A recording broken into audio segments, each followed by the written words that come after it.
HMPV વાયરસને લઈ અમદાવાદ સિવિલના સુપ્રિન્ટેન્ડન્ટે પણ નિવેદન આપ્યું છે। તેમણે કહ્યું કે ઇમ્યુનિટી ઓછી હોય તેવા લોકોને આ વાયરસ થાય છે।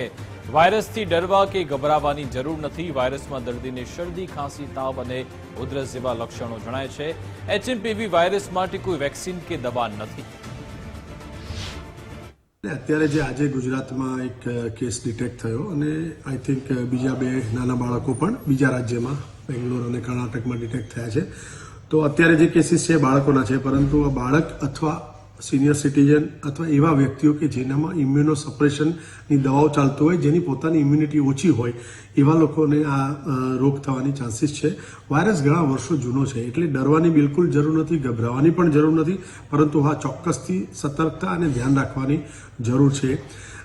આ વાયરસનું જો ઇન્ફેક્શન થાય તો દર્દીને શરદી, ખાંસી, તાવ, ઉધરસ આવા જે કોમન સિમ્ટમ્સ છે, જે આપણે કોવિડમાં પણ જોયા છે, એવા સિમ્ટમ્સ થતા હોય છે। અને એક વખત એનું ડિટેક્શન થઈ જાય પછી અલ્ટિમેટલી એના માટે ના વેક્સિન છે કે ના કોઈ સ્પેસિફિક દવા છે। અલ્ટિમેટલી સિમ્પ્ટોમેટિકલી એને દવાની આપવાની હોય છે, શરદી ખાંસી માટે એની દવા આપવાની હોય છે, જેથી કરીને એ રોગ આગળ ન વધે ને એની જાતે જ 5 થી 7 દિવસમાં એ કવર થઈ જાય।